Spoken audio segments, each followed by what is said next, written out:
Hello everyone, আসসালামু আলাইকুম। সবাই কেমন আছো? আশা করছি সবাই অনেক বেশি ভালো আছো। আমিও ভালো আছি, কিন্তু একটু খারাপ আছি। সেটা তোমরা আমার ভয়েস শুনেই বুঝতে পারতেছো।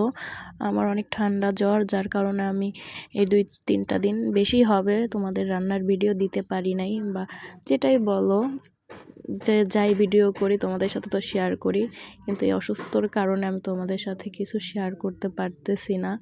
অবশ্যই তোমরা আমার ভিডিওগুলো দেখবা, আমাকে অবশ্যই সাপোর্ট করবা। তো আমার দেখো, আমি এই ঠান্ডা অসুখ জ্বর নিয়ে কিন্তু আমি তোমাদের জন্য ভিডিও বানাচ্ছি।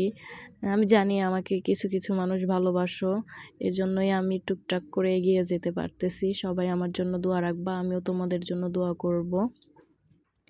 যাই হোক, দেখো, কথা বলতে বলতে এখানে আমি ইচা মাছ দিয়ে মিষ্টি কুমড়া রান্না করতেছি। এটা কে কে পছন্দ করো আর কে কে খাও না? তো সবার কিন্তু পছন্দ সব কিছুই হইতে হবে এরকম কিছু না। আমি কিন্তু আগে খাইতে পারতাম না এই মিষ্টি কুমড়াটা, আমার কাছে মিষ্টি মিষ্টি লাগতো। আমি আগে ভাবতাম যে তরকারি জিনিসটা কেন মিষ্টি মিষ্টি লাগবে, তরকারি তো তরকারি, শুধু ঝাল থাকবে।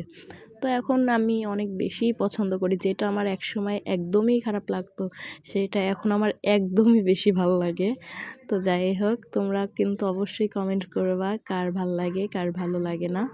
যাই হোক, আমি এই যে কষায়া ইচা মাছটা আগে কষাই নিছি, তোমরা তো দেখতেইছো। তো এখানে শেখানোর কিছুই নাই। তো এই যে কষায়া আমি মিষ্টি কুমড়াগুলা দিয়ে দিছি। তো দেখো আমি কাটছি কীরকম একটা তেরা বেঁকা, মানে যেভাবে পারছি আর কি সেভাবেই। তো আমি তো তোমাদের বলতেই আছি আমার শরীরটা বেশি ভালো না, আমি এইগুলাই অনেক কষ্টে রান্না করছি।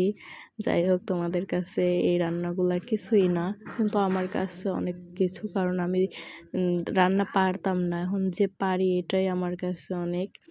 যাই হোক, বেশি পটর পটর করতেছি। তোমরা কিন্তু অবশ্যই আমার ভিডিওগুলো দেখবা। তো এখানে আমার মিষ্টি কুমড়ার পানিটা আর কি ঝোলটা দিয়ে আরেকটা কাজ করতে চলে আসলাম। এখানে হচ্ছে কই মাছ ভাজি করব। তোমাদের ভাইয়া কই মাছ ভাজিটা অনেক বেশি পছন্দ করে। তো আমার রান্নাতে ভুল ত্রুটি হলে অবশ্যই তোমরা কিন্তু আমাকে কমেন্ট করবা যে কোনটা ভুল হয় কোনটা কী হয়। আর এইখানে ভিডিও কাট করে করে করতে হয়, যেহেতু আসলে এক হাত দিয়ে ফোন ধরা, এক হাত দিয়ে রান্না করা অনেক কষ্ট হয়ে যায়। তো এই যে মাছ ভাজি করতে করতে আবার দেখি তরকারিটা বলক চলে আসছে। পরে ধনিয়া পাতা দিই, পরে আবার 5 মিনিট জাল করে এই যে আমার তরকারিটা দেখেই বোঝা যাচ্ছে যে হ্যাঁ, হয়েছে আমার তরকারিটা। কই মাছটাও আমার ভাজি দেখো হয়ে গেছে, কি সুন্দর দেখা যাচ্ছে লাল লাল। তো তোমাদের সাথে আমার ভাত রান্নাটাও শেয়ার করলাম, ছোটো পাতিলে ভাত রান্না করছি। তো এইখানে তোমাদেরকে আমি হাই বলতেছিলাম, আসলে অনেক অস্থির লাগতেছিল। তো এই দিক দিয়ে আরেকটা জিনিস বানাইতেছি, বলো কি, এই যে কালো জিরা ভর্তা। আসলে আমার মুখে ঠান্ডা লেগে কিছু ভাল লাগতেছে না, শুধু মনে হচ্ছে যে অন্য কিছু খাই অন্য কিছু খাই অন্য কিছু খাই। ভাবতে ভাবতে আমার মনে হলো না, একটু কালো জিরা ভর্তা করে ঝাল ঝাল করে খাওয়া একটা মানে ভাল লাগবে। পরে এই যে আমি পাটা শিল নিয়ে বসে যাই, তোমাদের সাথে শেয়ার করতেছি। আমি কিন্তু এরকম মানে কাজটা এরকম ভালো করে ক্লিয়ার করি না, শেয়ার করি না তোমাদের সাথে, কিন্তু আজকে করতেছি। তো এই যে চলো, এগুলো আগে বেটে নিব। এগুলো বেটে নিয়ে তারপর কালো জিরা বাটতে হয়।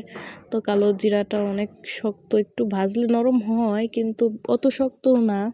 আমি আগে পেঁয়াজটা, কাঁচামরিচ বা রসুন আগে বেটে নেই, কিন্তু অনেকেই আছে আগে এই যে কালো জিরাটাই বেটে নেয়, তারপরে হচ্ছে মশলা টশলা বাটে আর কি, কাঁচামরিচ। যাই হোক, আমার কথাগুলাই যাচ্ছে, তোমরা কেউ কিছু মনে করবা না।